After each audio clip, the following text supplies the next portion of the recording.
ไม่สูงค่ะเมื่อนี้เป็นวันที่8เดือนธันวาคมที่5ปี2026ในตอนในข่าวใส่หมอหอมมีข่าว3ตอนเต็มมาเปิ้นเผาค่ะตอนที่1ฝนโฮกว้างเฮอหมินตอนที่2ทางฝ่ายภูมิพลพรเขาติ้งกับกุมโตนายนาป้อยจ้าหับหาปันการเปิ้นที่เมืองไทยข่าวเที่ยงตอนหนึ่งย้อนก็เปนว่าโกวิงเหยียนมันหายผีมันหายเนือเสียวก็เลยเอาแหได้มากุมไว้ดีก่อมในออนตั้งเปิ้นได้ก็เข้ามาถมด้วยข่าวโหในค่ะ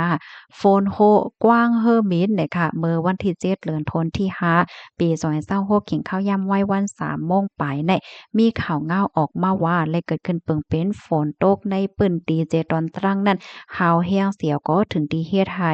กว้างเฮอมินหลังใหม่นั่นในโฟนโฮเนี่ยค่ะกว้างเฮอมินเนี่ยได้ก็มีไว้อยู่ที่ใน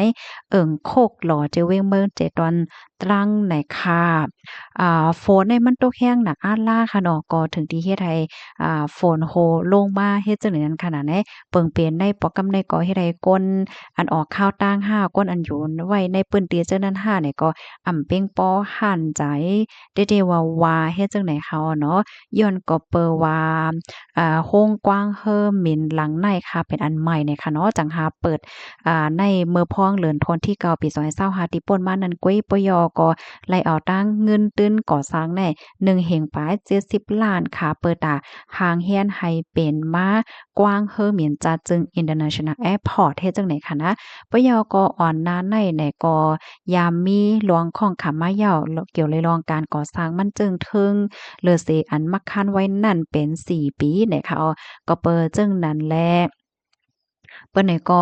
ไขตุกย้อนให้ไหลกดทัดนั่นน่ะเนาะว่ามันเป็นจังหือหลวงก่อสร้างเนี่ยมันแก่นแข็งแรงกึมมันเข้มอยู่ห้าสังห้าไหลเจ้อในน่ะค่ะพี่น้องค่ะรับถมยาวหันถึงจังหือพองค่ะไว้หลังเสข่าวเงาอันในปืนแพกว่าค่ะเนาะก็มีคนอ่อนกันมาปันทหารถึงตั้งนำตั้งหลายหมางเจอก็มาเซียวค่ะเนาะเตรียมว่าเป็นกว้า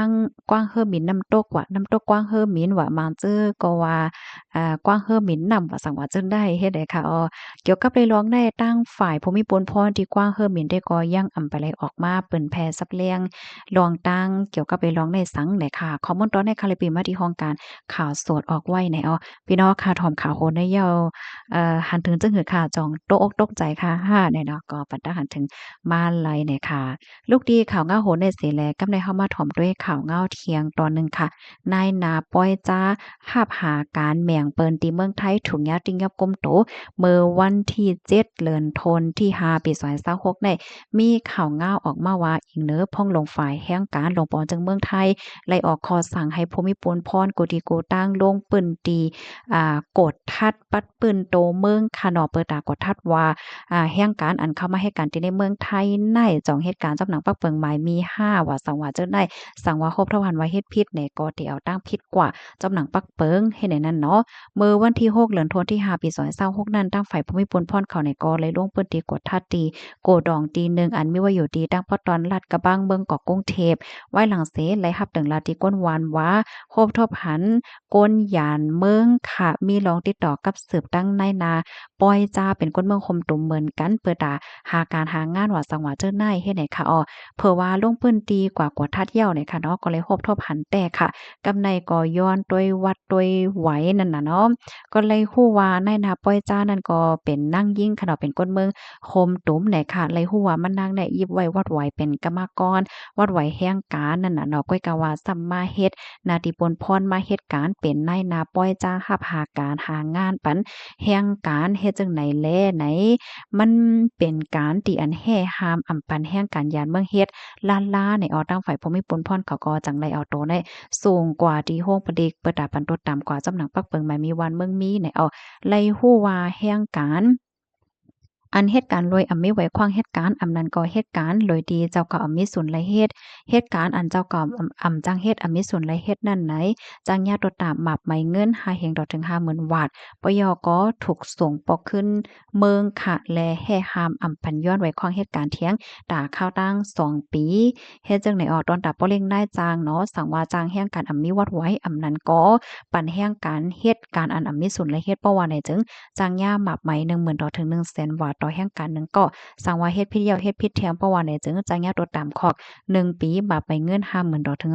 200,000วาดอำนั้นก็ตั้งหมับไปเงินและตั้งตามคอกปยก็ให้หามอำพันจังแห่งการด่าเข้าตั้ง3ปีเลยค่ะเลอซีนั่นก็ป่องเลี้ยงถึงก้นวันก้นเมืองขนอสังว่าคบทบหันแห่งการหลอมเหตุการณ์อันเจ้าเก่ามีส่วนในเฮ็ดหลอมเหตุการณ์ในนาป้อยเจ้าว่าสังว่าเจ้าไหนป่องเลี้ยงลาถึงปันพมิปุนพรเขาไลตาเสในค่ะเนาะตีไมโฟนเนี่ยก็ปันไหวป้าในค่ะเนาะอันนี้ก็ป่องเลี้ยงถึงปันพี่น้องก้นวันก้นเมืองโกเจตอนโกดีโกตั้งว่าเฮ็ดจังไหนเย้านะคะข้อมูลตอนนี้ก็คาลิปีมาที่ห้องการฝ่ายจัดหาการงานต่างไว้กำเหลียวไหนค่ะพี่น้องค่ะถ่อมขาวเงาโหในเอาหันเถินจึงหือพองค่ะจึงหนังว่าค่ะเนาะพ่องย่ำมื้อเหลียวในแต่ก็ในพมิปุนพรเขาเปิ้นมีลองเคียงเคียงท่าแท้งแต่ค่ะเนาะว่าได้เป็น